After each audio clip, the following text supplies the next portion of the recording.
কুরবানির গুরুত্ব ও ফজিলত। আল্লাহ পাক রব্বুল আলামিন ইরশাদ করেন, আপনি আপনার প্রতিপালকের জন্য নামাজ পড়ুন এবং কুরবানি করুন। সূরা কাউসার আয়াত নম্বর 2।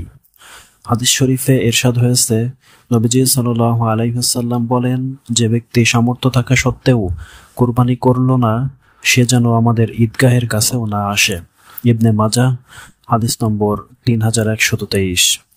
কুরবানির ফজিলত বর্ণনা প্রসঙ্গে ইরশাদ হয়েছে, নবীজি সাল্লাল্লাহু আলাইহি ওয়াসাল্লাম বলেন, কুরবানিকৃত পশুকে তার শিং, পশম, খুর ইত্যাদি সহ কিয়ামতের ময়দানে হাজির করা হবে এবং নেকির পাল্লায় তা ওজন করা হবে। আর কুরবানির পশু জবেহ করার সাথে সাথে তার রক্ত মাটিতে পড়ার আগেই আল্লাহ পাকের দরবারে তা কবুল হয়ে যায়। সুতরাং তোমরা সন্তুষ্ট চিত্তে কুরবানি করো। তিরমিজি শরীফ হাদিস নম্বর 1497। কুরবানির হুকুম।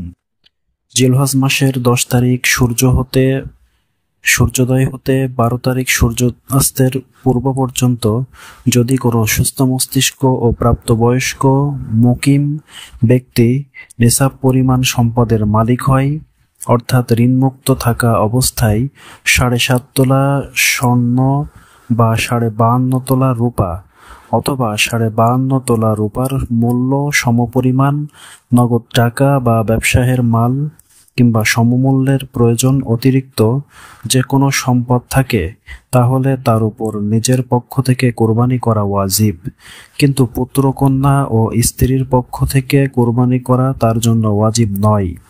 তারা নিসাবের মালিক হলে নিজেরাই নিজের কোরবানি আদায় করবে, অথবা তাদের অনুমতিক্রমে গৃহকর্তা তাদের পক্ষ থেকে কোরবানি দিবে। কারো পক্ষ হতে তার অনুমতি ব্যতীত ওয়াজিব কোরবানি করা হলে সে ওয়াজিব আদায় হবে না।